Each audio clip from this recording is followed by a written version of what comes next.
Hi, welcome to this video where we'll be talking about reality as a simulation. And before I start, I just want to make a quick disclaimer that this video is going to be containing a lot of experiences that are personal to me, and at the same time that following these rabbit holes sometimes can lead to nowhere. But I know that there's a certain peace of mind that comes upon knowing some of these facts. The disclaimer is basically a passage from the book called The Kabbalion, and in it, the Hermetists, which were some old spiritual sages that existed a long time ago, they said something along the line of trying to understand the all or how reality works, or claiming that you know everything is somewhat futile, and it can lead you to the circadian treadmill wheel. And you know that now that the disclaimer is out of the way, we'll move to what this video is going to be about. We're going to talk about computers and AI, video games, intrusive thoughts, and threads of thoughts as well. We're also going to talk about manifestation and how limitless you are, which is actually the part that is to take away from this video. And it's not going to be one video, it's going to be actually two videos. So what is actually a simulation? A simulation is basically a computer model that you program in order to avoid being in the situation you want to study. For instance, you don't want to wait 2 days until the weather is relevant to you. You want to study that 2 days before, and that's how we have the weather forecasts. In the same way, you don't want to have a car being produced in a huge number before doing some simulation tests into the concept of the car you want to build. You want to test the aerodynamics, you can test the resistance of the material that the car will be made of, and all of that based on math and physics. You can also test spaces. Instead of building a house, you can view like a draft or a mock-up. It's just that now there's an additional component, which is computers. And I've also added this image of a cow simulation of how aerodynamic a cow is, just to say that not all simulations are serious. Some simulations are for fun. And that's what we'll be looking at right now. So usually it goes like, chill, it's just a simulation, or take life just like a game. Life could be dream. Things like these that makes this experience look like transient or not to be taken seriously, just like a game. So we make simulation to avoid paying the cost of our actions. And just like that, when you hear that life is just a simulation, it implies that not to be taken seriously. And so, yeah.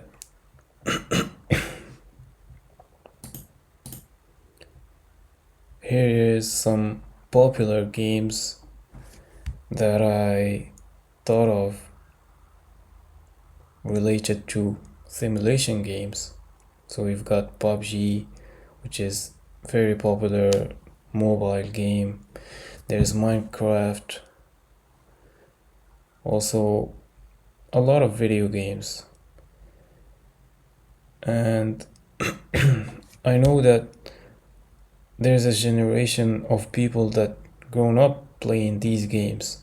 So some of the things that I'm going to be talking about later is very relatable. This video actually is not very well organized, but I trust that you will take from it the important part.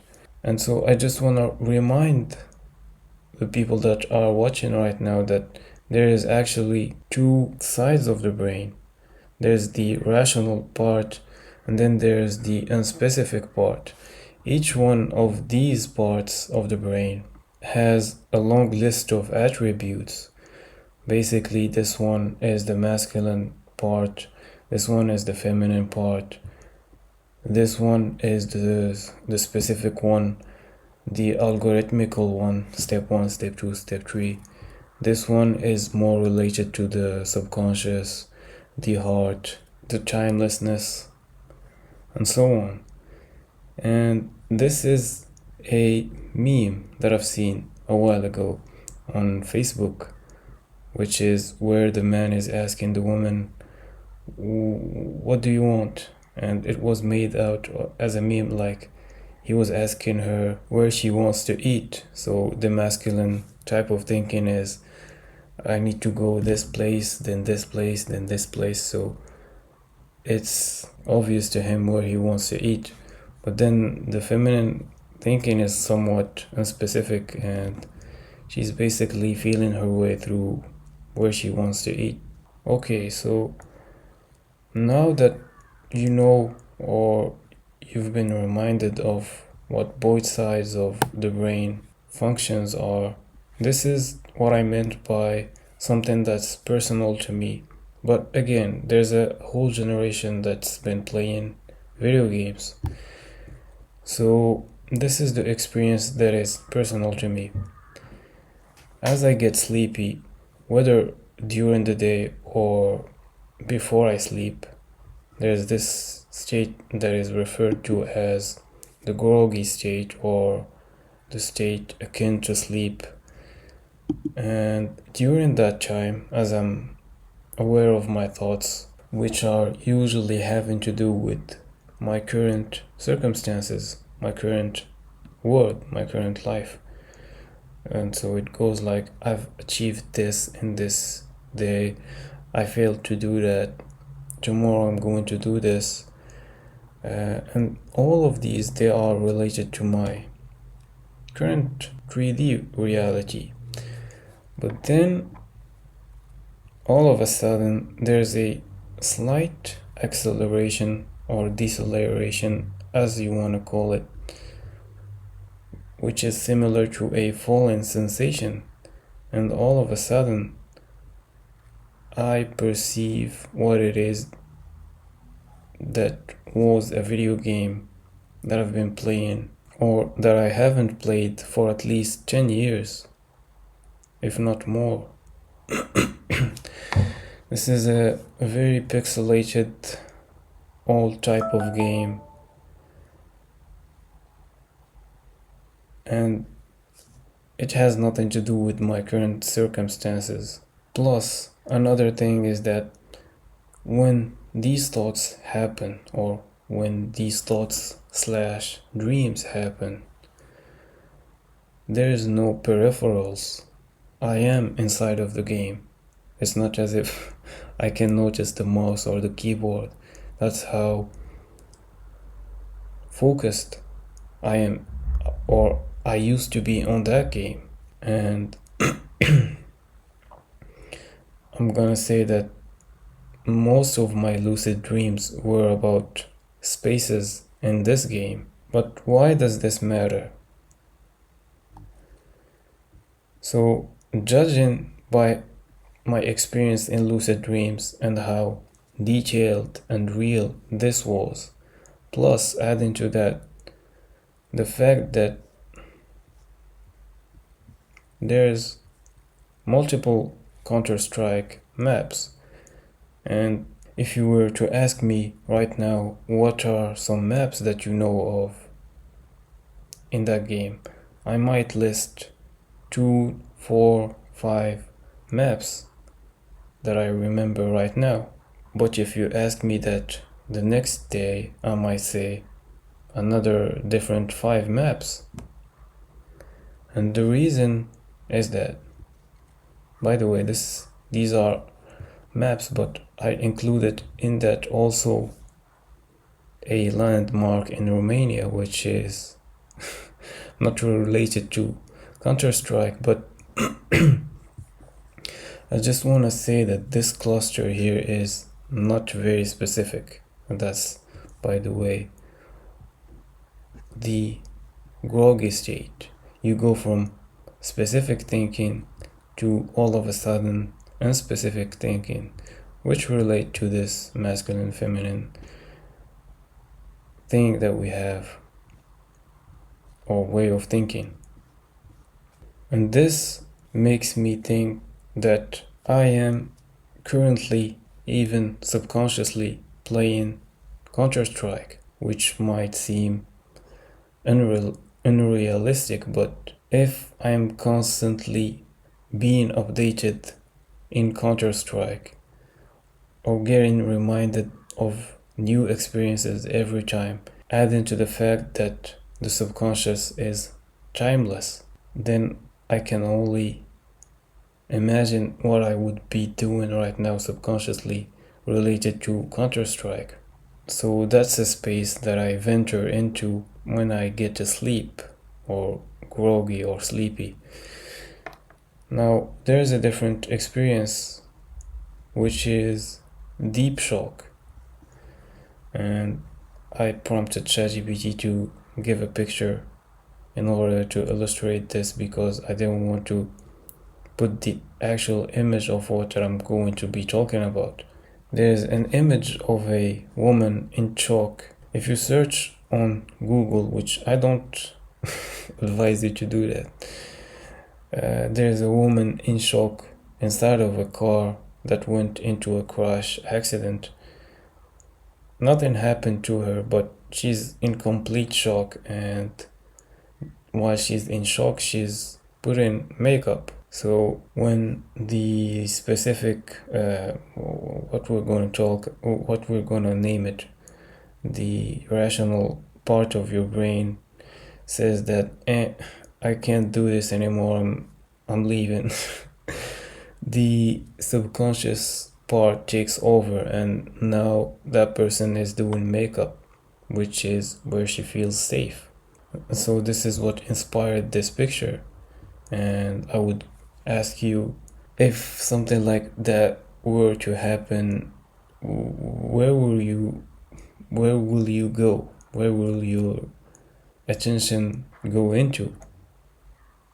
I'm sure that most of it is going to be about Counter-Strike, and maybe there's a deeper layer, deeper than Counter-Strike. I'm not 100% positive, but a big chunk of it is going to be Counter-Strike. And so if I ever lose it, I'm positive that if you bring me a laptop with Counter-Strike, then I'm gonna reconsider this current reality.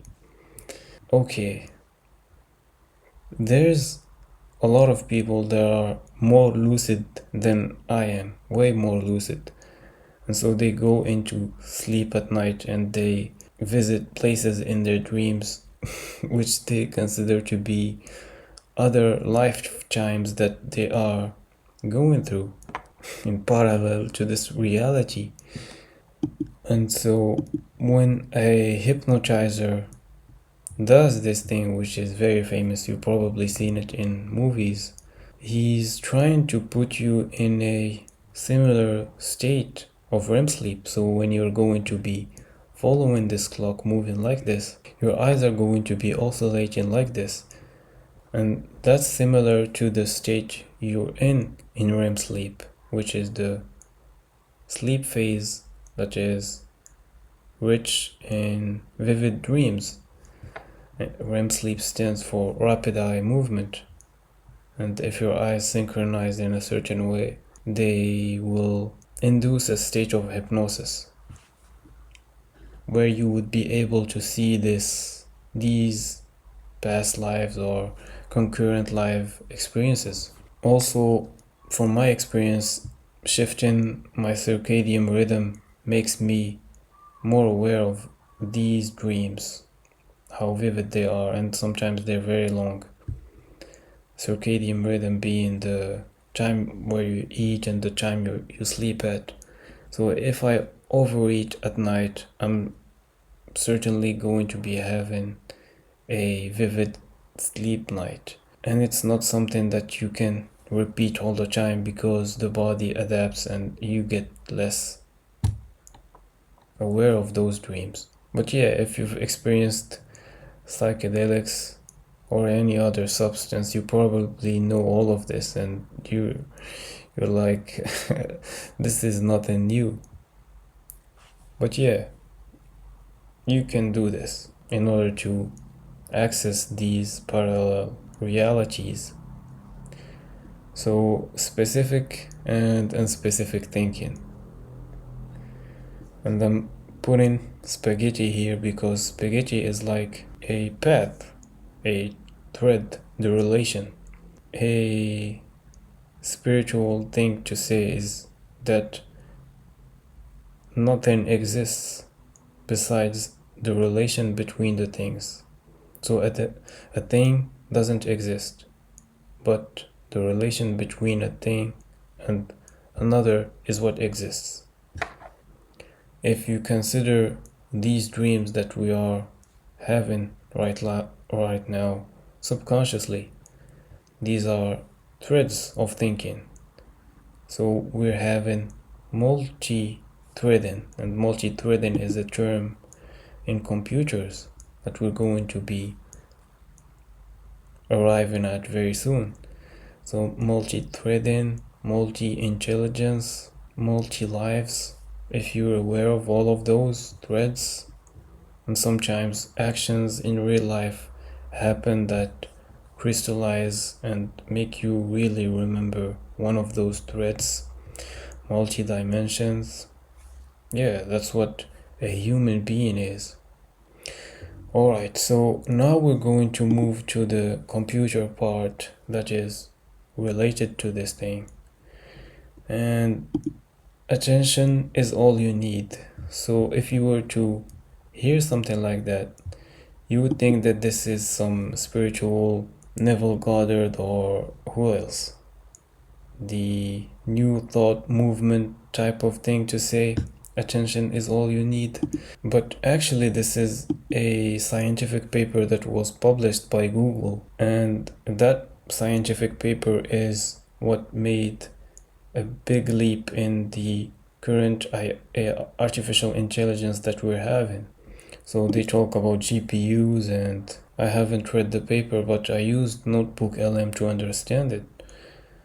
By the way, Notebook LM is another artificial intelligence tool that I made a video on, so it makes a podcast about any topic and it summarizes it so that you can understand it, even though, as I said, this was probably a very complex paper, but the way the podcast is, it's very good and very easy to understand.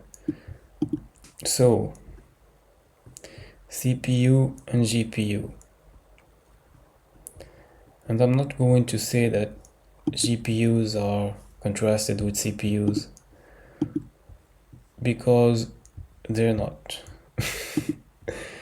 So the CPU has been invented a long time ago, and GPU stands for graphical processing unit.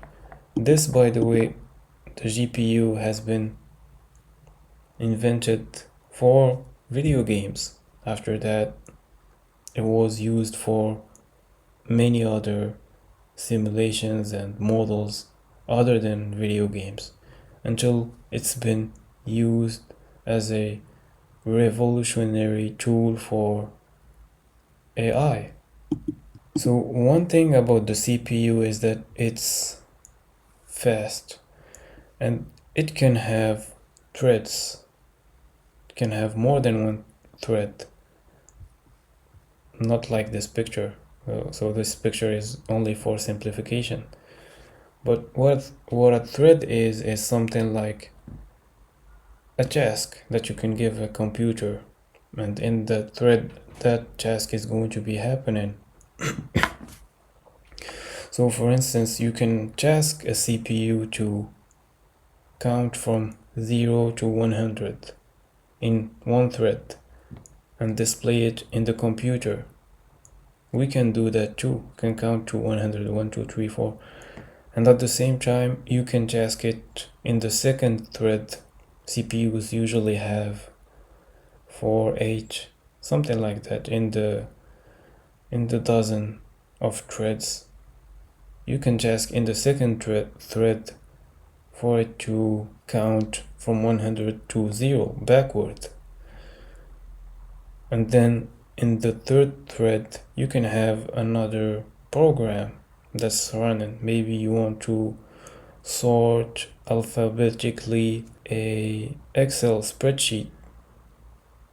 You can do that in the third thread, or however many threads are necessary for that task to be achieved. But so you get the idea. The CPU has threads and they serve for tasks, programming tasks. But what the GPU does, even though it's slower than the CPU can do tasks very fast. Like imagine counting from 1 to 100 in a split of a second. The GPU can do that, but not as fast as the CPU. What the GPU does is that it has thousands of threads.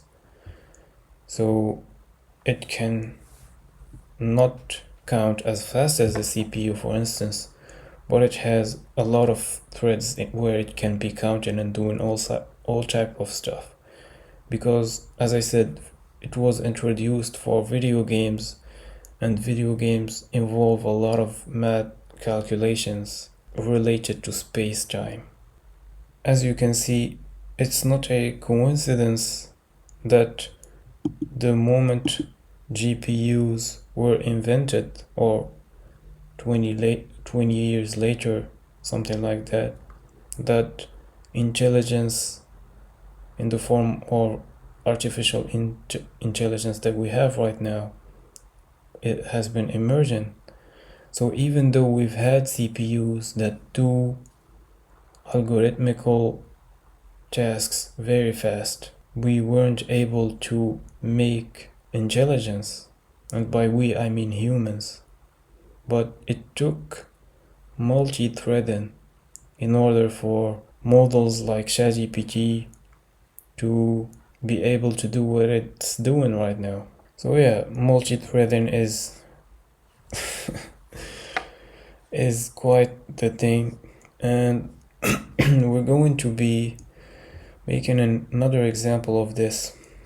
So this is a meme, by the way, and there's a thing that is called affirmations, where you repeat some phrases that you would want to embody, something like I am enough, I am confident and capable, I love and accept myself unconditionally, things like these. And the results vary from person to person. But what I want to say is that these versions of you, they exist. If you embody gratefulness, for instance, then you're going to be more able to access those versions of gratefulness that are within you. Something like that. At the same time, if you've ever prompted ChatGPT with one of the prompts where you say something like, you are a master at chess, you do this, you've played against the best players, you've read the book Psycho-Cybernetics, for instance. When you give it those prompts, which are somewhat of affirmations that you're putting into the model, it will sort out some versions of it and embody that version. Maybe you could also add to it that you have a 100 90 IQ, and then the model will feel a little bit smarter. Why? Because the way it comes out by default is not the ideal version, for instance, to learn to play chess. And so yeah, even in AI models, there is versions inside of it. But if you want to learn about ChatGPT, just visit their website and their channel, and they're going to tell you exactly how it works. These are just observations again. And to finish this, I want to also bring the light to the microprocessor inventor, which is Frederico Faggin. I hope I'm pronouncing his name right. And there's a lot of things that are in the computer realm that we find, and then we wonder if the mind and the brain works similarly. That's because the computer realm and the spiritual, mental, psycho realm, they converge. And there's a late podcast of the inventor of microprocessors, Frederico. If you want to go and watch what he's talking about panpsychism, I guess. I don't know if that's similar to everyone is you pushed out, which is an extension of the reality as a simulation, if you really look into it. If there's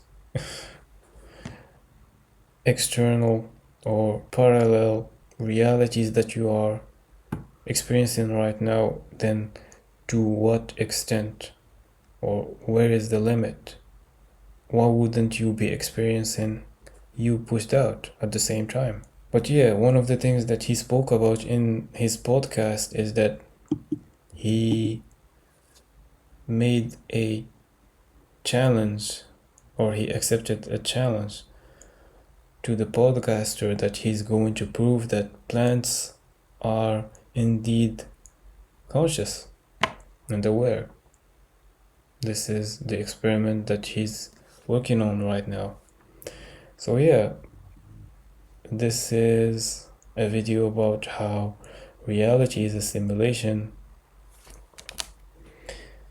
And next I'm going to be talking about the good and the bad of video games and why I chose to stop video games.